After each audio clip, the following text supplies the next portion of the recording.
The ongoing Black Lives Matter protests and the continuing debate over some of Britain's public statues have shone a light on the country's imperial past and its continuing reverberations.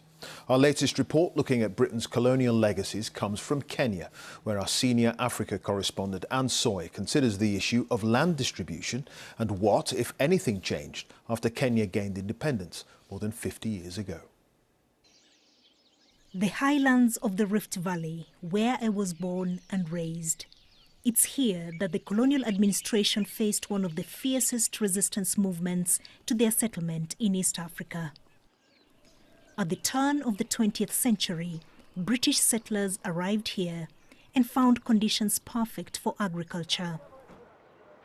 Rich volcanic soil, constant rainfall, and a high altitude suitable for growing tea. These fields have supplied Britain's breakfast staple for over a century. But it came at a huge cost.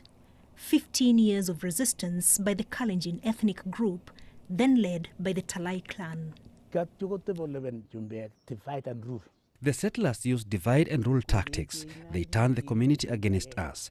They convinced them that the Talai were evil people.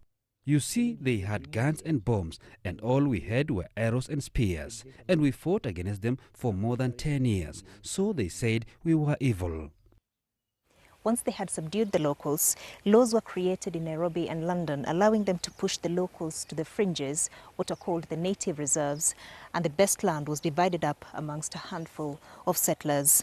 They also introduced taxes, and because the locals did not have money, they had no choice but to work in the settler farms to be able to make money to pay the taxes. That subjugation lasted about 5 decades. In the 1950s, resistance was growing again across the country and continent. Closer to the colonial seat of power in Nairobi was the Mau Mau movement. They fought for freedom from colonialism and to get land back. Many were rounded up, detained, and tortured. The official death toll is disputed. Some historians estimate that more than 20,000 died. At midnight, the Union Jack was lowered for the last time, and Kenya ceased to be a colony and became independent. 1963. Statues of colonial leaders were removed and later replaced with Kenyan faces. Good luck to Kenya in her new role as an independent nation. And decades later, as statues of leaders of colonialism and slavery are brought down across the world, some Kenyans are now questioning how deep the change here really went. We just changed the face of the monuments. We were conned at independence. We handed over to the people who were subservient to the colonial authorities. The biggest beneficiaries of independence, they say, were those who worked for the colonial administration and fought against their opponents. Controversial views in Kenya today. What have I done? They landed activist Mutemi Wakiyama in trouble with the authorities last month. Police raided his home and arrested him. I do a lot of social media activism, and my premise is that Kenya has never gotten independence. The thread that I did before the arrest that traced this all the way from colonial chiefs to the current political elite and their intermarriages and their linkages and their business linkages and that kind of thing. And it went viral because Kenyans could now see, they could actually connect the dots. And I guess there are people there who aren't comfortable with that.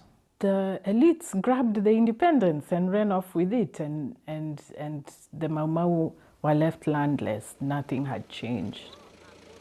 And in the Rift Valley, the Talai are today some of the poorest people living here. When land was being subdivided among the locals, we asked for some, but we got nothing. They said we were the evil ones. For decades, this was a detention camp. They were not allowed to interact with other communities. The colonial government tagged them an evil clan. And even after independence, that tag remained. This camp had 2 rivers surrounding it. There was a physical barrier back then, but even now, the stigma persists. I know relatives and friends who'd be concerned that I interacted with them. The lasting legacy of colonialism in this village. A lot of the land in Kenya is now owned by locals, and tea remains one of the country's biggest exports. But the inequalities created during colonial times and adopted at independence persist. There may be no pre-colonial statues here, but this is a country still ill at ease with its past. Anne Soy, BBC News, Nandi.